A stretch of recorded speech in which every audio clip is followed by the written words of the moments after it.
What are the key sectors that have been most affected by the international sanctions on Syria, and how has this impacted the overall economy in the country?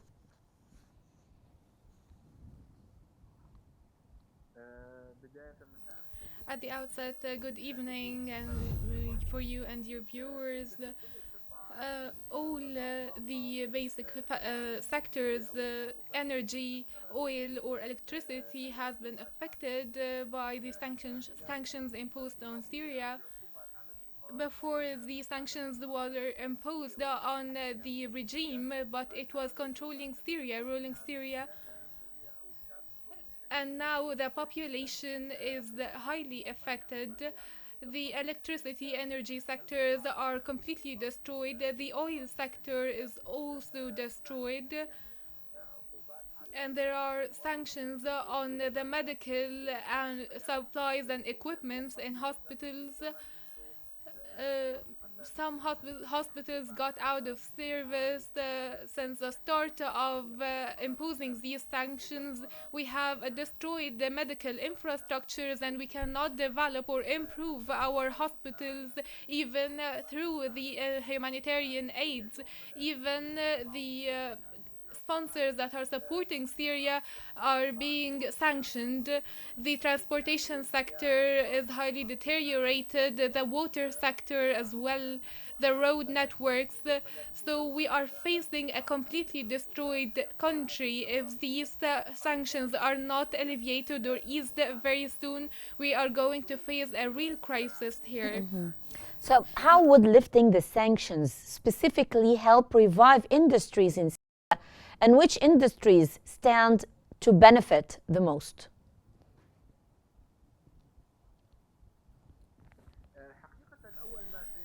In fact, the first industries that are going to benefit from easing the sanctions is agriculture. We will be able to restore the agriculture activity, and we are known in this regard. We had about $2 to $3 billion annually from agricultural crops that are exported to the neighboring countries. So agriculture is highly important and will activate and revive this industry. Investors will have more confidence in our systems, and we will be able to improve and enhance the hospitals and the medical sectors in Syria after easing the sanctions. The economic sector will witness a recovery, and that will encourage investors to come back to Syria.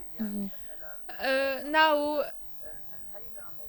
we have eliminated unemployment before. We will be able to establish new projects to eliminate unemployment that will directly affect the Syrian population. The instability result in chaos and terrorism, but if we receive the right amount of investments and easing the sanctions, we will have a continuous work and action to achieve prosperity for the Syrian economy on all levels: the agriculture, industry, oil sectors. We are going to talk about a stable state, not a state threatening the security and stability of the entire region.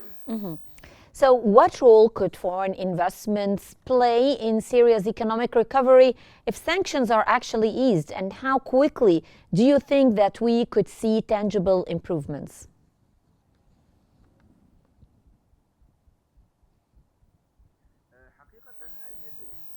In fact, the investment mechanism in Syria is an improvement mechanism.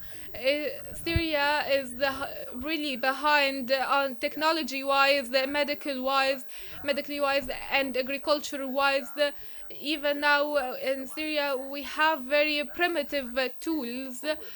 Primitive mechanisms. The irrigation systems are very primitive. and basic. We have deteriorated sanitation networks that are causing environmental issues and pollution. So the foreign investment factor will contribute to the Syrian progress, supporting the youth and young people of the population. They all need employment and work. We have 80% unemployment rate. 80% of the unemployed population from males and females will find job opportunities in case of foreign investment supporting projects. My wife, for instance, is an engineer and she cannot find a job because there are no companies. We have doctors and physicians who cannot find suitable jobs. We have a lot of cadres and qualifications that are in the scientific and industrial fields who are not able to find any jobs because of lack of investment. We are a poor and destroyed state, and we are really need and require these foreign investment projects that are going to be profitable for us. We do not have mechanisms or tools for improvement. We need foreign partners to be able to achieve prosperity for Syria.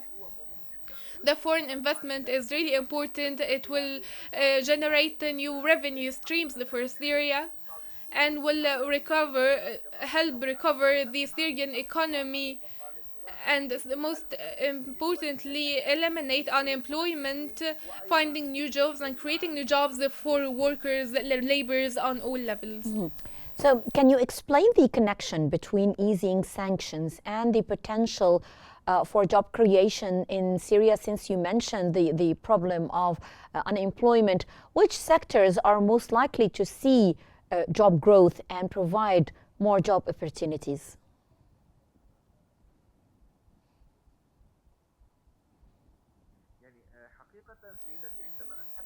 When we talk about foreign investment, these investment will be at the level, at the nationwide level. When we talk about reconstruction, we start with infrastructure. This infrastructure improvements will require labor and qualifications and technology. The labor and the personnel for this infrastructure improvement will be from inside Syria. So we start with reconstructing the infrastructure. If we're talking about a reconstruction of a village in the countryside of Damascus, we have the workforce, we have the labor force for the reconstruction. It will provide jobs for the unemployed. For instance, one village would have like 2,000 young men and women that will contribute to reconstructing their homeland. It will be a national to reconstruct the Syrian economy and provide job opportunities. I'm talking about all sectors, the economic sector, the medical sector. This will bring new equipment, new tools. We do not have the sufficient funds to import these tools or mechanisms.